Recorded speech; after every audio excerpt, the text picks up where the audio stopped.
Indian ఫ్యామిలీస్లో train జర్నీస్కి ఒక special place ఉంది. ట్రైన్ ఈవినింగ్ 6 గంటలకైతే ఫ్యామిలీలో మార్నింగ్ 6 నుంచే హడావిడి స్టార్ట్ అవుతుంది. మధ్యాహ్నం 3 గంటలకే స్టేషన్కి వెళ్ళే ఫ్యామిలీస్ కూడా చాలా ఎక్కువ. ఇలాంటి ఎన్నో మూమెంట్స్ని హోల్డ్ చేస్తున్న మన ఇండియన్ రైల్వేస్కి అసలు డబ్బులు ఎలా వస్తాయి, ఎవరు వీటిని మెయింటైన్ చేస్తారు, ఇలాంటి ఎన్నో విషయాలు ఈ వీడియోలో డిస్కస్ చేద్దాం. నేను మీ Rajaram and let's get started. Chapter 1. How big is our Indian railways?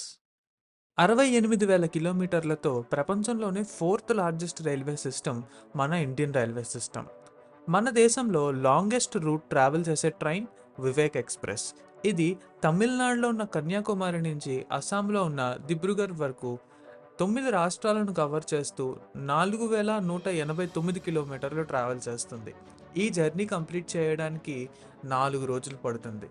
అలా ఎంత దూరమైనా బడ్జెట్లో ట్రావెల్ చేసే ఫెసిలిటీ అందిస్తున్న ఈ రైల్వేస్ దాదాపు 100 సంవత్సరాలకు పైగా బ్రిటిష్ కాలం నుంచి అందుబాటులో ఉంది. అంతేకాకుండా ఇండియన్ ఎకానమీలో ఒక ఇంపార్టెంట్ రోల్ ప్లే చేస్తుంది.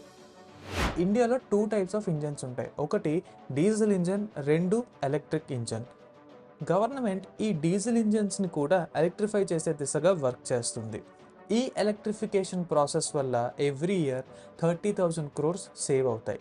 కేవలం ఎలక్ట్రిఫికేషన్ మీదే డిపెండ్ అవ్వకుండా గవర్నమెంట్ త్వరలోనే హైడ్రోజన్ ఫ్యూయల్తో నడిచే ఇంజన్స్ని కూడా తీసుకురావడానికి ట్రై చేస్తున్నారు. మన దేశంలో ప్రతిరోజు 17,000 ట్రైన్స్ 2 కోట్ల మందిని ఒక ప్లేస్ నుంచి ఇంకొక ప్లేస్కి తీసుకువెళ్ళడానికి హెల్ప్ చేస్తున్నాయి. అయితే 12 లక్షల మంది ఎంప్లాయీస్ ఈ సిస్టమ్ని సపోర్ట్ చేస్తున్నారు. ఇంత పెద్ద నెట్వర్క్ని హ్యాండిల్ చేయడం చిన్న విషయం కాదు, చాలా మనీ కూడా కావాలి.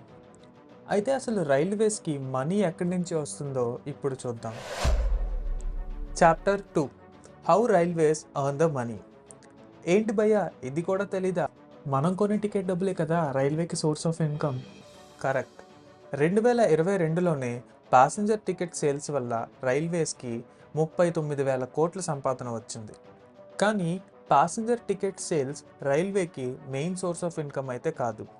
మెయిన్ సోర్స్ ఆఫ్ ఇన్కమ్ చాలా స్లోగా నడిచే గూడ్స్ ట్రైన్స్ నుంచి, అదే ఫ్రైట్ క్యారియర్స్ నుంచి వస్తుంది. ఈ ఫ్రైట్ క్యారియర్స్ వల్ల 2022లోనే రైల్వేస్కి 139,000 కోట్ల రెవెన్యూ జనరేట్ అయింది. ఓన్లీ ఫ్రైట్ క్యారియర్సే కాకుండా మనం ట్రావెల్ చేసే జనరల్ ట్రైన్స్లోనే చాలామంది పార్సల్స్ అండ్ కొరియర్స్ చేయిస్తారు. లదాఖ్ వెళ్ళే చాలామంది వాళ్ళ బైక్స్ని ఈ ట్రైన్స్లోనే పంపిస్తారు. ఈ పార్సల్స్ అండ్ కొరియర్ సర్వీసెస్ వల్ల రైల్వేస్కి 700 కోట్ల రెవెన్యూ జనరేట్ అవుతుంది. రైల్వే స్టేషన్స్లో దయచేసి వినండి, దయచేసి వినండి అనే కాకుండా యాడ్స్ని కూడా అనౌన్స్ చేస్తారు. ఆ యాడ్స్ అండ్ హోల్డింగ్స్ కోసం రైల్వేస్ ఛార్జ్ చేస్తుంది. అలా యాడ్స్ వల్ల 400 కోట్ల రెవెన్యూ జనరేట్ అవుతుంది. పాసెంజర్స్ ట్రావెల్ చేసినప్పుడు స్టేషన్లో ఫుడ్స్ కన్జ్యూమ్ చేస్తారు. ఫుడ్ సేల్స్ వల్ల రైల్వేస్కి 2,000 కోట్ల రెవెన్యూ జనరేట్ అవుతుంది. చాలా ప్రైవేట్ ఆర్గనైజేషన్ రైల్వే అసెట్స్ అయిన కోచెస్, వ్యాగన్స్ని రెంట్కి తీసుకుంటాయి. ఈ రెంట్స్ నుంచి రైల్వేస్కి 500 కోట్లు జనరేట్ అవుతుంది. మన railways ultra luxurious trains like మహారాజా ఎక్స్ప్రెస్, గోల్డెన్ చారియట్ లాంటి ఎన్నో ట్రైన్స్ని రన్ చేస్తుంది. వీటి టికెట్స్ లక్షల్లో ఉంటాయి. ఈ సేల్స్ వల్ల 150 కోట్ల రెవెన్యూ జనరేట్ అవుతుంది. పీక్ టైమ్స్లో చాలా అడిషనల్ స్పెషల్ ట్రైన్స్ని రైల్వేస్ రన్ చేస్తుంది. ఈ స్పెషల్ ట్రైన్స్ వల్ల 900 కోట్ల రెవెన్యూ జనరేట్ అవుతుంది. మనం రైల్వేస్లో ట్రావెల్ చేయకపోయినా రైల్వేస్కి ఇన్కమ్ వస్తుంది. అదేలా అనుకుంటున్నారా? మనం టికెట్ కొని క్యాన్సిల్ చేసిన ప్రతిసారి రైల్వేస్ 20 నుంచి 30 రూపాయలు కన్వీనియన్స్ ఫీ ఛార్జ్ చేస్తుంది. ఈ కన్వీనియన్స్ వల్ల రైల్వేస్కి 1,900 కోట్లు జనరేట్ అవుతుంది. So next time ticket cancel చేసే ముందు ఒక్కసారి ఆలోచించండి. ఇవన్నీ విన్నాక మన రైల్వేస్ చాలా రిచ్ అనుకుంటున్నారు కదా. మరి అన్ని డబ్బులు ఉన్నప్పుడు రైల్వే స్టేషన్స్ కానీ కోచెస్లో కానీ ఎందుకు అంత లెస్ మెయింటెనెన్స్ ఉంటుందన్న డౌట్ మీకు వచ్చి ఉంటుంది. ఇప్పటి వరకు మనం రైల్వేస్కి వచ్చే ఇన్కమ్స్ గురించి మాట్లాడుకున్నాం. ఇప్పుడు ఖర్చుల గురించి మాట్లాడుకుందాం. Chapter 3. Railway expenses and challenges. Railways ఖర్చుల కోసం మాట్లాడుకునే ముందు మనం ఆపరేషనల్ రేషియో అంటే ఏంటో తెలుసుకోవాలి. ఆపరేషనల్ రేషియో అంటే రైల్వేస్ 100 రూపాయలు సంపాదించడానికి ఎంత ఖర్చు చేయాల్సి వస్తుంది అని.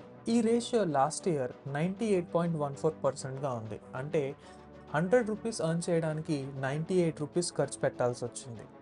2021లో ఈ రేషియో 107%కి ఇంక్రీజ్ అయింది. అంటే రూ. 100 కోసం రూ. 107 ఖర్చు చేయాల్సి వచ్చింది. కోవిడ్ టైంలో ట్రావెల్కి బంద్ చెప్పి అందరూ ఇంట్లోనే ఉన్నారు. అలాంటి టైంలో కూడా ఎంప్లాయీస్కి salaries, train maintenance, train operations అన్నిటినీ రైల్వే డిపార్ట్మెంట్ ఆపరేట్ చేసింది. ఈ ఫినాన్షియల్ ఇయర్లోనే రైల్వేస్ శాలరీస్ కోసం 1,05,000 కోట్లు అండ్ పెన్షన్స్ కోసం 62,000 కోట్లు స్పెండ్ చేసింది. ఈ అమౌంట్ ప్యాసింజర్ టికెట్ సేల్స్ నుంచి వచ్చే అమౌంట్ కన్నా 1,00,000 కోట్లు ఎక్కువ. ఇలా ఇన్కమ్ నుంచి ఎక్స్పెండిచర్ని తీసేస్తే ఎవ్రీ ఇయర్ రైల్వేస్కి మిగిలింది 2,000 కోట్లు మాత్రమే. ఈ అమౌంట్లోనే కొత్త ఇన్ఫ్రాస్ట్రక్చర్, కొత్త ట్రైన్స్ అండ్ అలాగే కొత్త ట్రాక్స్ని డెవలప్ చేయడం రైల్వేస్కి చాలా కష్టం. రైల్వేస్కి వచ్చే ఇన్కమ్ ఎవ్రీ ఇయర్ 6.3% ఇంక్రీజ్ అయితే స్పెండ్స్ మాత్రం 7.2% ఇంక్రీజ్ అవుతున్నాయి. సో సెంట్రల్ గవర్నమెంట్ నుంచి వచ్చే బడ్జెట్ అలొకేషన్ అండ్ అలాగే థర్డ్ పార్టీ కంపెనీస్ నుంచి వచ్చే హెల్ప్ లేకుండా రైల్వేస్ని మెయింటైన్ అండ్ ఆపరేట్ చేయడం చాలా కష్టం. Chapter 4, what government is doing to improve railways. ఈ ఇయర్ బడ్జెట్లో రైల్వేస్ కోసం గవర్నమెంట్ 2,40,000 కోట్లు అలొకేట్ చేసింది. ఇందులో మెయిన్గా చెప్పుకోవాల్సింది dedicated freight corridor. Dedicated freight corridor వల్ల passenger trains and freight carrier trains routes separate అవుతాయి అండ్ గూడ్స్ డెలివరీ కూడా చాలా ఫాస్ట్గా అవుతుంది. మేజర్ బిజీ రైల్వే స్టేషన్స్ని అప్గ్రేడ్ చేస్తుంది అండ్ ఆల్సో కొత్త రైల్వే ట్రాక్స్ని నిర్మిస్తూ ఓల్డ్ ట్రాక్స్ని కూడా అప్గ్రేడ్ చేస్తున్నారు. అండ్ రైల్వేస్కి చాలానే ఛాలెంజెస్ ఉన్నాయి. ఓవర్ పాపులేటెడ్ సిటీస్లో లెస్ నెంబర్ ఆఫ్ ట్రైన్స్ నడుస్తున్నాయి. ఈ ఏరియాస్ని ఐడెంటిఫై చేయడం వల్ల కొత్త ట్రైన్స్ని ఇంట్రడ్యూస్ చేయడానికి ఛాన్స్ ఉంటుంది. దానివల్ల టికెట్స్ బుక్ చేసుకున్న కస్టమర్స్ క్యాన్సిల్ అవుతుందేమో అన్న భయం లేకుండా టికెట్స్ బుక్ చేసుకోవచ్చు. అబ్బే ఇవేం అయ్యే పనుల్లా కనిపించట్లేదు, గవర్నమెంట్ సార్ గవర్నమెంట్ అంతే అంటారా? ఇంప్రూవ్ చేయడానికి గవర్నమెంట్ రోల్ ఎంతైతే ఉందో మన రోల్ కూడా అంతే ఉంది. Chapter 5, conclusion. మనలో చాలామంది ట్రైన్ టికెట్ లేకుండా ట్రావెల్ చేస్తారు. లాస్ట్ ఇయర్ ఇలా ట్రైన్ టికెట్ లేకుండా ట్రావెల్ చేసేవాళ్ళు 2,00,000కు పైగా ఉన్నారు. ఇదే కాదు, ఇంకా భయంకరమైన సంగతి ఏంటంటే ట్రైన్స్ మీద పెయింట్స్ వేయడం. అదేనండి, పాన్ పరాక్స్తో. ఈ పెయింట్స్ని రిమూవ్ చేయడానికి రైల్వేస్ చాలా గ్యాలన్స్ ఆఫ్ వాటర్ని ఖర్చు పెడుతుంది. ఆల్మోస్ట్ 1,200 కోట్లు ఈ స్టెయిన్స్ని రిమూవ్ చేయడానికే స్పెండ్ చేస్తుంది. ప్లాట్ఫామ్స్ మీద చెత్త వేయడం, టికెట్ లేకుండా ట్రావెల్ చేయడం, రైల్వే అసెట్ని డ్యామేజ్ చేయడం రైల్వే ఆపరేషనల్ కాస్ట్ని ఇంక్రీజ్ చేస్తున్నాయి. ఈ ఆపరేషనల్ కాస్ట్ అన్నీ మన ట్యాక్సెస్ నుంచి కలెక్ట్ చేస్తున్నారు. అంటే మన కోసం పెట్టిన సర్వీసెస్ని మనమే డ్యామేజ్ చేసి మళ్ళీ మనమే రీపే చేస్తున్నాం. ఈ వీడియో ఉద్దేశం కేవలం రైల్వేస్ ఏం చేస్తుంది, ఎలా ఆపరేట్ అవుతున్నాయి అనే కాదు, రైల్వేస్ని బెటర్ చేయడంలో మనం ఎంతవరకు హెల్ప్ చేయగలం అని కూడా. ఫ్లైట్లో జర్నీ చేసే ముందు రైల్వేస్లో కూడా ట్రావెల్ చేసి ఆ ఎక్స్పీరియన్స్ని కూడా ఒక్కసారి చూడండి. రైల్వే ఇన్కంలో హెల్ప్ చేయడానికి ట్రై చేయండి. వందే భారత్ అండ్ నమో భారత్ లాంటి ఇన్నోవేటివ్ ట్రైన్స్తో మన రైల్వేస్ చాలా ఇన్నోవేటివ్గా డెవలప్మెంట్స్ చేస్తుంది. ఈ వీడియో నచ్చినట్టయితే లైక్ చేయండి, మీ ఫ్రెండ్స్ అండ్ ఫ్యామిలీకి షేర్ చేయండి. Thanks for watching the video. Next వీడియోలో కలుద్దాం. అంతవరకు నేను మీ రాజారాం, సైనింగ్ ఆఫ్.